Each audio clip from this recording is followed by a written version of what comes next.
Alors aujourd'hui, on va vous parler de Veil. Enfin, je vais vous parler de Veil, de l'artiste Koteri. C'est ça.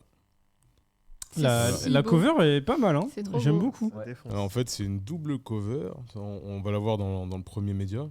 Attendez, on va essayer de faire ça bien. Ah, vas-y, attends, j'en tiens une. Est-ce que c'est dans le bon sens? Vas-y. Ouais, c'est ça. Ah ça, c'est ouais. En fait, les deux premiers volumes, de base, c'était un truc qui était censé sortir en que deux volumes. Et on y reviendra. Voilà. On a les. Donc, Koteri. Koteri, de son vrai nom, Ikumi Fukuda, a créé Veil en 2018, si je ne me trompe pas. Et voilà, de base, ça devait être juste deux volumes. Et à votre avis, c'est quoi comme type de manga? Je sais pas, je dirais plus que là, au vu là, comme ça, là, avec les reliures et tout, je sais pas, j'ai l'impression que c'est quelque chose qui sublime. Alors, j'ai pas le thème. Je dirais peut-être le luxe, j'en sais rien, à première Tu vue. m'en comme as ça. déjà parlé, donc je vais Je pas. sais Pas possible. Non, ouais, je dirais peut-être le luxe, j'en sais rien, ou la mode, ou quelque chose comme ça, non? Donc on va vous montrer les pages après, mais en gros Veil c'est un josei, du coup c'est Ok. comme un shoujo mais pour les plus grandes personnes. Et avant de présenter propre. vraiment le principe du bouquin, on va parler du synopsis, comme ça c'est fait. Ok.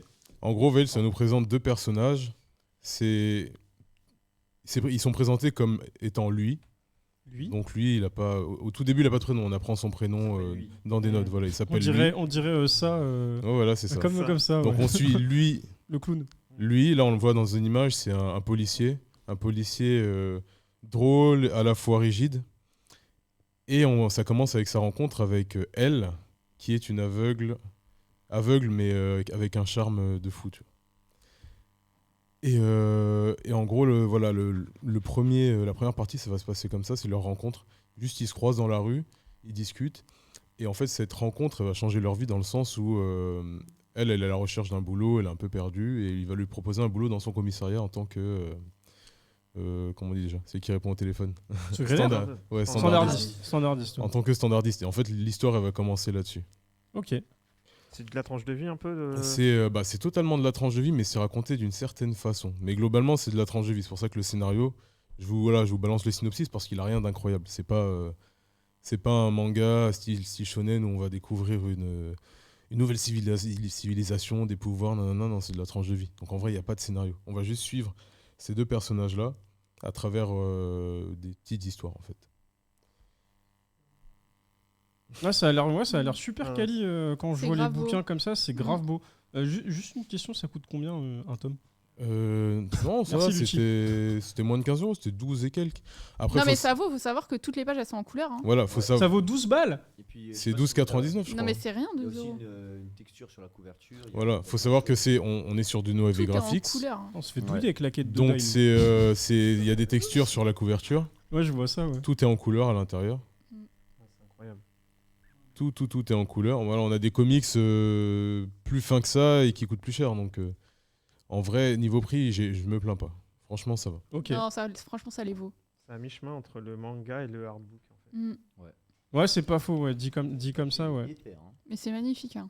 Et franchement, la texture sur la cover, là, elle m'a. Et en fait, Incroyable. c'est présenté comme des petites histoires. Par exemple, là, voilà, leur rencontre, elle fait aller une douzaine de pages. Leur rencontre, c'est ça. Et ensuite, on n'a que des illustrations. Oh, On a une phase d'illustration, d'où l'artbook. illustration, et ensuite on a un autre épisode. Et chaque épisode, ça va être juste une mise en situation, un événement particulier. Et après, on saute dans le temps et on passe à autre chose. Et du coup, on est plus sur de la BD en fait. C'est Bah, pas vraiment un bah, manga. ça alors, pour le coup. ressemble un Ouais, peu. ouais. Clairement, Ça c'est ça, ressemble. parce que déjà c'est en couleur. Mhm. Ensuite, on a le format, la façon dont c'est raconté, ouais, ça fait pas très manga, ça peut faire BD. Ouais, quand je le vois comme ça, parce que quand tu me dis qu'il y a ça d'histoire et après bon alors les pages couleurs, moi je trouve ça grave cool et c'est du bonus, mais c'est vrai que ça s'apparente plus à une bande dessinée. Et après, je sais pas si Nueve Graphics de base ils font ça avec tous leurs mangas ou enfin tous leurs. Non, leurs œuvres, là si c'est le c'est- seul, avec les couleurs et tout, c'est le seul qui Hmm. avec autant de soin. Mais et c'est pour ça qu'en fait, dans toutes les lectures que j'ai eues cette année, c'est vraiment un truc qui sortait du lot. Ok. C'est pour ça que dans le titre, j'ai mis que c'était une pépite, parce que c'était un peu... par exemple, t'es là, tu commences ton bol de ramen, au bout d'un moment, t'arrives à l'œuf. Bah, pour moi, Veil, tu vois ou pas? Pour moi, Veil, c'était l'œuf. Alors, t'es là, tu manges tes pâtes, c'est cool. Et à un moment, tu touches à l'œuf avant de boire ton bouillon. Bah, tu vois, là, disons que le début des pâtes, c'était un shonen neketsu lambda. Mon œuf, c'est Veil. Et après, le reste, c'est les seinen, tu vois. Ok. Le bouillon. Attends, mais je viens d'avoir l'image de You en train de bouffer et de se dire ah ça y est l'œuf il est là. Ouais, bah, Je l'œuf, fais quoi? Je le mange. On l'attend tous, l'œuf. Alors, l'œuf Faut pas est là mentir. depuis le début, mais on le garde le meilleur pour la fin. C'est ça. Et je peux te poser une question, t'as été amené, pardon, excusez-moi, t'as été amené à découvrir Koteri? Bah, après, moi, tu me connais, grand fan de JoJo et de trucs de mode en général. Donc forcément, Savoir que Yo se sape très bien. là, on a une inspi années 50-60. Ça se ressent même dans les traits, parce que par exemple, dans le média dans l'image que j'avais postée, que vous pouvez voir là, il y a une ambiance Vogue. Clairement. Il y a une ambiance Clairement. mode. Ça, c'est en gros, ça, c'était vendu dans un coffret et l'illustration du coffret, c'était ça. Ah, d'accord. Et derrière, tu avais le même style, enfin un peu la même illustration, mais d'une main et tout. Mhm. Je sais pas si elle a fait du stylisme avant de faire du manga. Je sais pas, j'ai pas trouvé d'informations, Moi, mais ça m'étonnerait pas. Moi, je trouve qu'elle ferait un bon cross avec deux auteurs. La première, ce serait l'autrice de Nana. Je trouve qu'elle ferait un bon cross. Alors, j'ai plus le nom exact, le chat, si vous pouvez m'aider.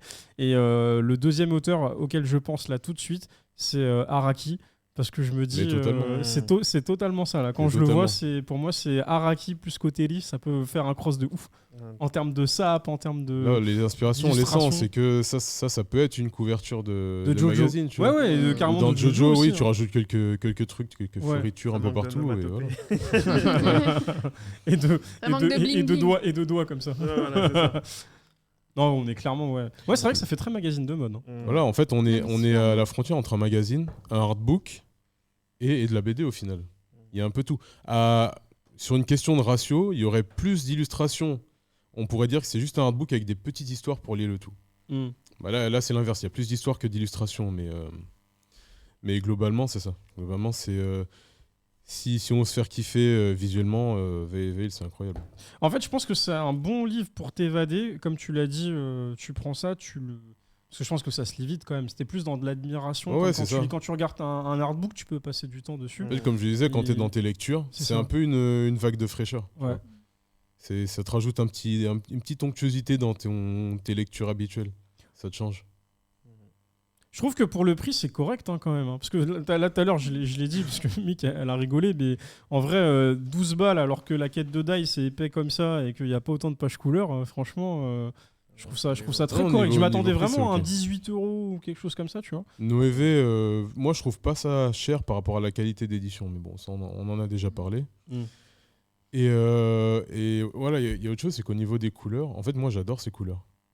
Souvent, il y a des rappels de nuances et de palettes de couleurs. En fait, c'est des grosses couleurs qui reviennent à chaque fois. Ouais, c'est des aplats. Ouais, c'est que des aplats, mais ça fait le taf, en fait. Et moi, je kiffe. C'est l'opposé de Jiggy, parce que Jiggy, lui, par exemple, il a bien ses ombres et tout. Enfin, il travaille bien ses couleurs. Il utilise très, très bien ses couleurs. Il y en a énormément. Les feutres. Ouais, c'est ça. C'est le pro des feutres. Incroyable. Feutre à l'alcool, c'est un pro depuis... Il doit y avoir des Posca chez lui, le gars. Non, Posca à feutre, ça a dû... j'ai un cimetière de feutres. Là, t'es sur quoi? T'es sur le graphite? Tu utilises les graphites en ce moment? Des graphites, et là, je vais me refaire un setup de Copic. Donc, on va tout remettre à neuf, parce que je t'avouerai que Akimbo, ça a bu beaucoup. Il y a eu beaucoup de morts. Il y a eu beaucoup de morts. Au niveau des feutres. Voilà, du coup, chaque artiste a sa façon de gérer les couleurs, et moi, Koteri, elle a une façon unique de gérer les siennes, et j'adore. Voilà. Ok. Voilà. Il y a que 2 tomes alors pour le coup. Non, du coup, en fait, voilà, de base, elle aurait prévu de faire que 2 tomes. C'est des trucs qu'elle postait sur ses réseaux sociaux, en fait, de base. Donc juste une page, le lendemain une page, le lendemain une page, et ainsi de suite. Et en fait, ça a fini par faire 2 recueils. Attends, c'est ça le speech de Koteri? C'est genre, elle a mis des images sur les réseaux sociaux et après... De base, c'est ça. Après, elle a continué pour faire juste 2 bouquins. Et en fait, ça a super bien marché. Donc, et c'était quand nous, c'est arrivé en 2020 chez nous, je crois, et là-bas, c'était en 2018. Du coup, je sais que juste après la sortie en France, elle a annoncé le tome 3. Donc le tome 3 est sorti, et là, le tome 4 sera disponible à la Japan Expo en avant-première, donc il sort sous peu officiellement. Stylé. Et pour l'instant, il n'y a pas de suite, il n'y a pas de tome 5 d'annoncé. Et elle vient du coup alors ou pas? Ouais, elle vient. Oui, elle vient. ouais. Et voilà. Ok. Et c'était un peu la liaison avec l'événement, mais ouais, l'artiste sera là. Et bah ça c'est cool. J'espère que tout le monde a pris, enfin pour les fans en tout cas, se sont enregistrés pour les dédicaces. Par contre, j'ai du mal à me dire où est-ce que je ferais une dédicace de ce bouquin. Tellement. Ah ouais, c'est c'est genre- t'as pas- Ouais, ouais, t'as c'est pas vrai, c'est un envie de- objet Ouais, tu vois, non, mais sacré, tellement il ouais. est beau, tu vois, je vois où est-ce Ouais. qu'il y a. Alors peut-être ouais à Ouais, l'intérieur. à mais, l'entrée, peut-être. À l'entrée. Peut-être, Au là, début. Ouais. peut-être page là. Ouais, peut-être. Ouais. Donc voilà, mais globalement, voilà, c'est un manga, c'est pas l'histoire qui va attirer les gens. Même D'accord. si elle a une façon très particulière de nous raconter les choses, comme je disais, c'est des petits épisodes. En fait, c'est un peu comme si on entrait par intrusion. Genre, de temps en temps, on rentrait, on ouvrait une porte et on découvrait un petit moment de leur intimité. Ok. Et c'est un peu ça, du coup, il n'y a pas de réel fil conducteur, c'est plus des petits moments à eux qu'on découvre. C'est un peu comme si. C'est un peu comme un rêve, en fait. Toi, tu commences ton rêve, t'as pas le contexte, tu sais pas si c'est passé avant, après. C'est pas faux, j'aime bien l'image. Mais t'es déjà dedans. Ouais, tu t'es vois. dedans. Ouais. T'es déjà dedans, t'as l'impression de savoir ce qui se passe. Bah, en gros, c'est ça. C'est des petits moments de rêve. Et du coup, c'est pour ça que je disais, ça apaise. Entre deux lectures, vraiment, ça apaise. En fait, C'est pas mal. comme ça fait connotation à un artbook, j'ai l'impression que. Moi, je vois, les artbooks que j'ai chez moi, je me souviens pas de toutes les illustrations qu'il y a dedans. Faut vraiment les éplucher et tout. Mm. Ça veut dire que, comme il l'a dit, à n'importe quel moment, tu peux prendre ton artbook, te poser et te dire: ah oui, cette illustration, je l'avais oubliée, ah ça c'est pas mal et tout, etc. J'avoue que moi, je fais ça. Moi, les artbooks, c'est là où je trouve que c'est une mine d'informations dans la manière de travailler des auteurs, en fait. En termes d'inspi, de concept art, de comment ils travaillent, comment les mangaka ou les artistes travaillent leur manière de prendre de la place sur l'image, les couleurs, ce genre de choses. Et à chaque fois, tu découvres des trucs super intéressants justement en épluchant les artbooks et c'est vraiment cool. Là, un petit Coterie, c'est une goat. Franchement, je kiffe. Je la suis sur Twitter et à chaque fois, elle pose des élus. Non, c'est incroyable.